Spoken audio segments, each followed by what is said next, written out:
Thank you for having me tonight. I'm Valerie. And I am one of the unhuggables. You may or may not know this. I don't like hugging. And when I tell people I don't like hugging, what they're hearing is, come, please, give me a hug right now. They don't hear I don't like hugging. And I don't know what it is. Here in Las Vegas, everybody wants to hug me. I know, I look huggable. I look huggable and adorable, and I work for the Love Airlines, Southwest Airlines, and everybody wants to hug me, and I just don't get it. I mean, what's wrong with the handshake? I would rather give you a handshake or a hand job than give you a hug. Well, you know, I do hug people. I hug my family, some friends, some well-off, distinguished gentlemen, but I am just not a fan of hugging. And I do belong to an organization called the Unhuggables. There is a lot of mystery about it. You can find us at www.donothugme.com.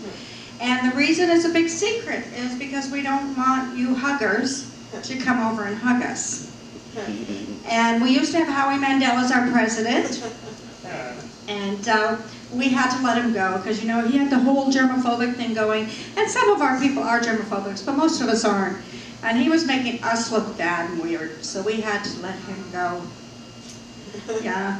And sometimes I think when I tell people I don't like them hugging me, I think they're secretly plotting against me. I do. Maybe that's how wars were started. Was Helen of Troy, were the Trojans really fighting over Helen of Troy? Or were the Greeks just not respecting their personal space? You know, it is something to think about. And I don't mind people touching me, no? But when you hug me, you squeeze me, and it makes me feel like a kitten, and it takes a lot more than that to make me purr. And, you know, I really do wonder who the sicko was that invented hugging as a greeting. I do. But you know what? My friend Barry is a very big hugger. And I think the next time I see him, I'm going to wrap my arms around him and squeeze him and hug him and see how he likes that. Yeah, we'll see if he likes that as well. But I don't know your dysfunction. I don't know where you've been or who you've been with. No. And I know after the show you're going to want to come up and give me a hug. No. Yeah, no. People do. They think they're going to cure me. And, but that's my dysfunction. I come from a long line of non-hugging parents and friends. So until I invite you into the party, and wine does work wonders, wine always works wonders. And if you're ugly, please make it a bottle or a box.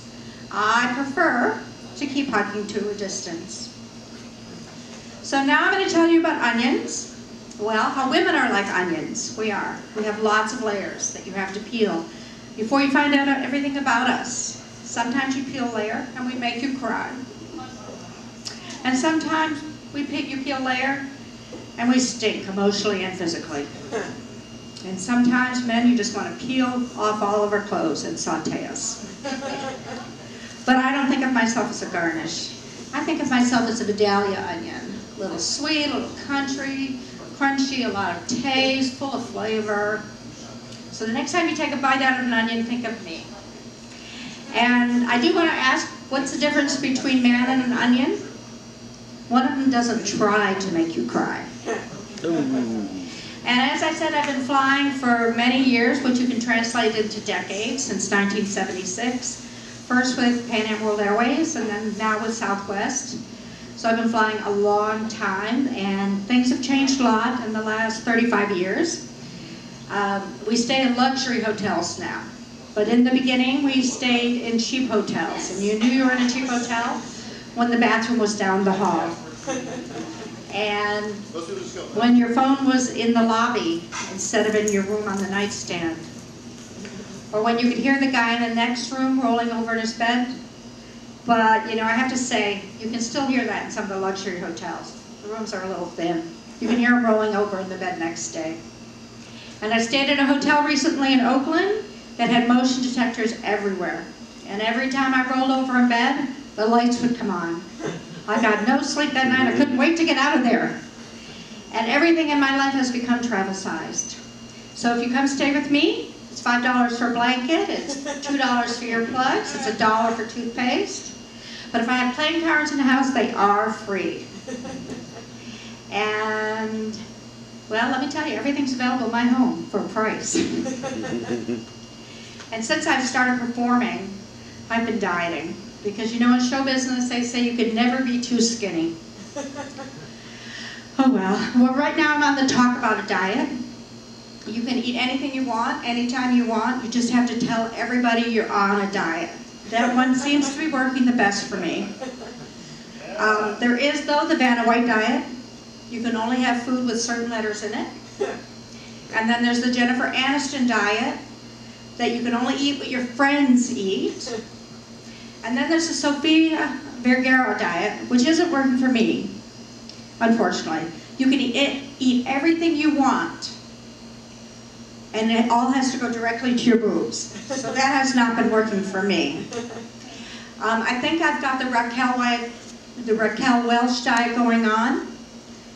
You get older, you sag, you get rounder, you wrinkle, but you have beautiful hair. So I've got the Raquel Welch diet going on and the Talk About diet so far. I'm not losing a lot of weight, but I look good. And then there's one more diet. I could go on the Kathy Griffin diet. And every time somebody asks you about your weight, you just tell them to fuck off. Thank you.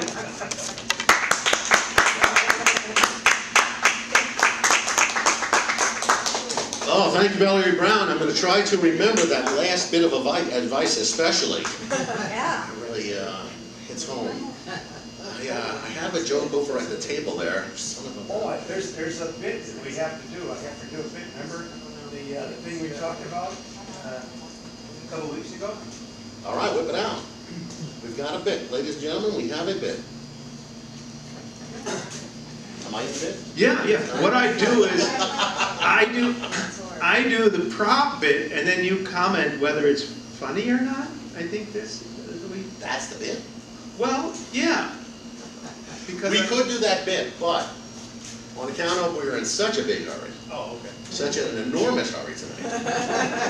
Yeah, don't you have a movie to watch at 8:30? No, okay. All right, hold on.